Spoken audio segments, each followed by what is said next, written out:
Hololive Holo's Hanafuda is a Hanafuda client with a Hololive skin. To give it credit though, there are 4 games you can play within it. Koi Koi, Holo Awase, Oicho Kabu, and Holo Awase. But to be fair, if you want to play Koi Koi with other people online, your options are pretty limited. Even more so if you want to play with friends. That doesn't mean this is all that it's got going for it. This game has soul and passion. It's solid and well animated. The game's presentation is absolutely stunning. However, there is a small gripe. The voice lines are pretty limited, so if that bugs you, there's that. Now on to the big question, what even is Hanafuda? Hanafuda, or Flower Cards, is a deck of cards that are used to play a variety of games. The biggest from what I've seen is Koi Koi. But before anything else, first thing you should do is change the card appearance to the default.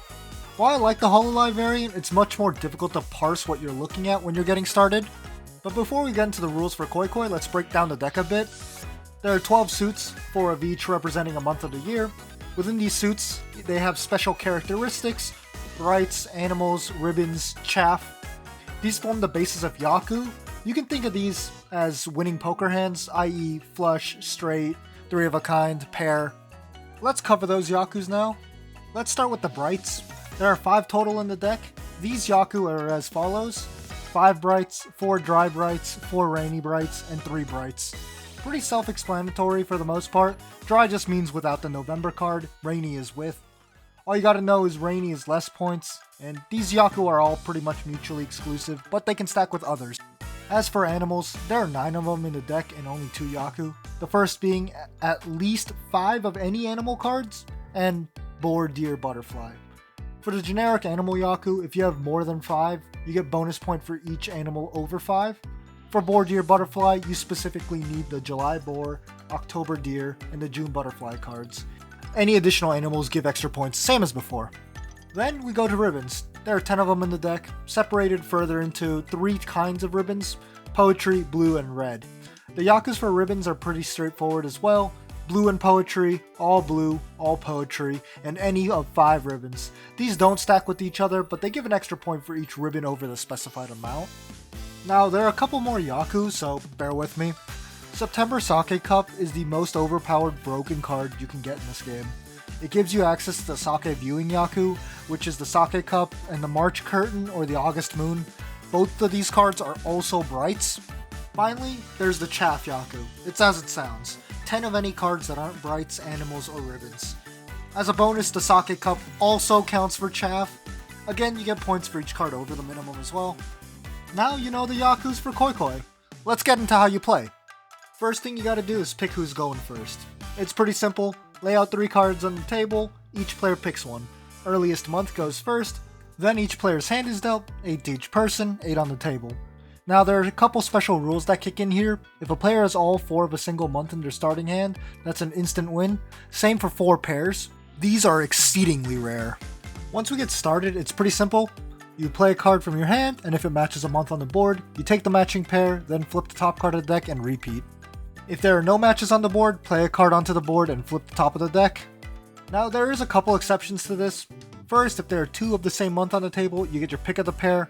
However, if there are 3 of the same month, you get all of them. This applies no matter where you played it, from hand or flipped it off the top.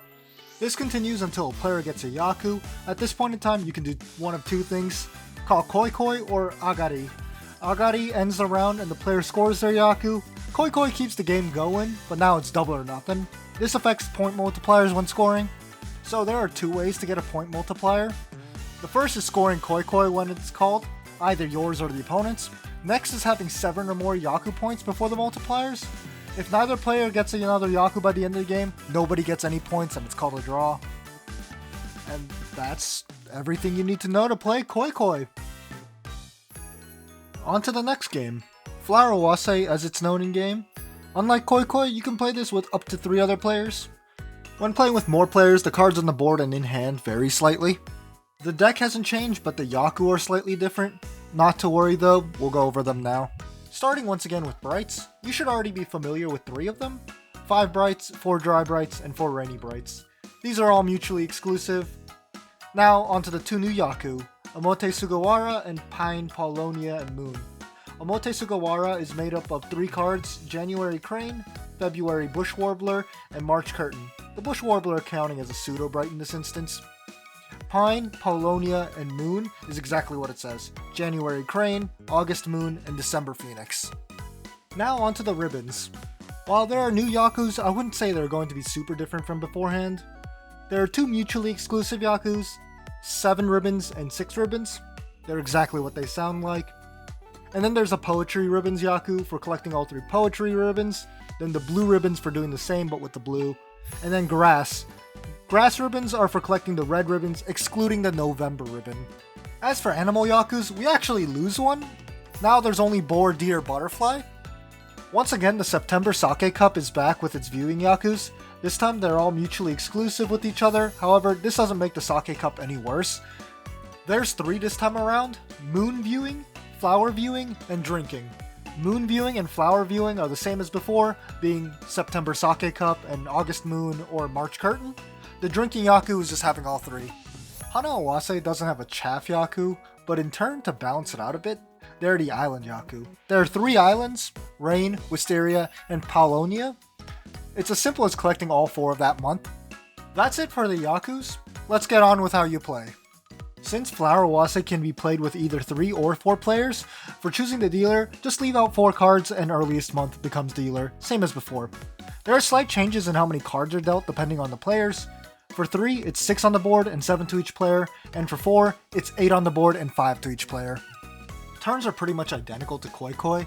Play a card from your hand, and if it matches one on the table, you get both. If there are 3 of the same month on the table, and you play that month, you keep all of them. If none of the cards match, just put it on the table and hope. After playing a card from your hand, flip the top of the deck, and same rules as before apply. You keep going until there aren't any cards in anyone's hands or the deck. Scoring for Flower Awase works a bit differently than Koi Koi. All the cards in the deck are assigned a point value. Brights are worth 20, Animals 10, Ribbons 5, and Chaff are 1. The entire deck is worth 264 points, so divide the total of that deck by how many players and it creates the par value. You subtract this value against whatever cards you end up collecting from the round. Yakus are also calculated a bit differently as well.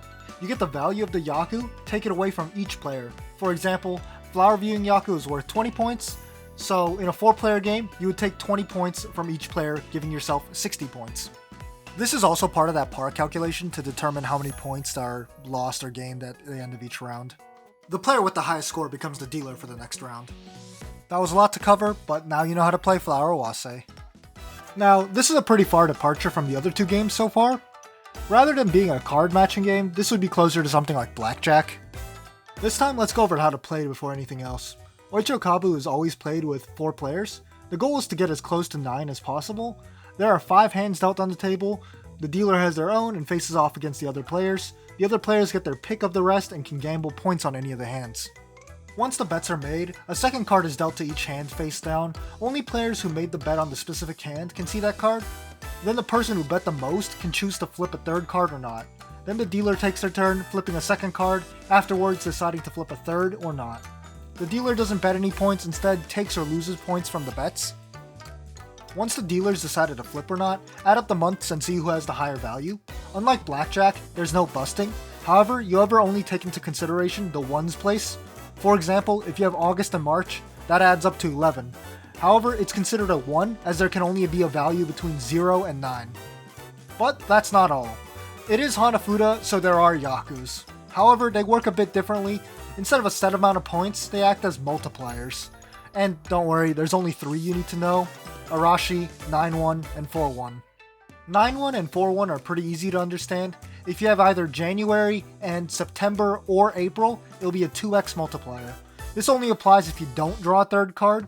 As for Arashi, it's if all the cards in that hand are the same month, then it's a 3x multiplier. This only happens if you have 3 cards in hand, obviously. This one's a bit strange compared to the rest, but it's pretty straightforward, as that's all there is to Oicho Kabu. Last but not least, of course, there has to be a themed original mode. To be honest, it's pretty fun all things considered. Incredibly broken, but you can do some crazy shenanigans, and that's always fun. Holo Awase is a derivation of Koi Koi. It uses the same Yaku list, the twist being that Holo Yaku are added, essentially Yaku for game effects instead of points. For the most part, it follows the standard Koi Koi rules, but with some modifications. Besides Yaku's, each card is also worth points, similar to Holo Awase.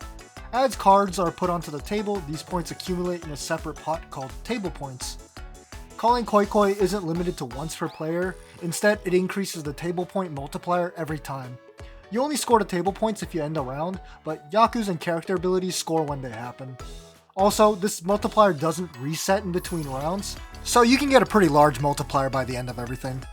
When you call Koi Koi, your character's special ability activates. This is based on what character you're playing. These are all pretty much extra points in various ways. Those are pretty much all the variations from standard Koi Koi. As for turn structure, it's identical. Play a card from hand, if it matches, get both, then flip the deck, repeat. Same rule as well if there are 3 of the same month on the table, playing the last will snag you all of them. I'll just quickly go over the Yaku's, then move on to the fun new stuff.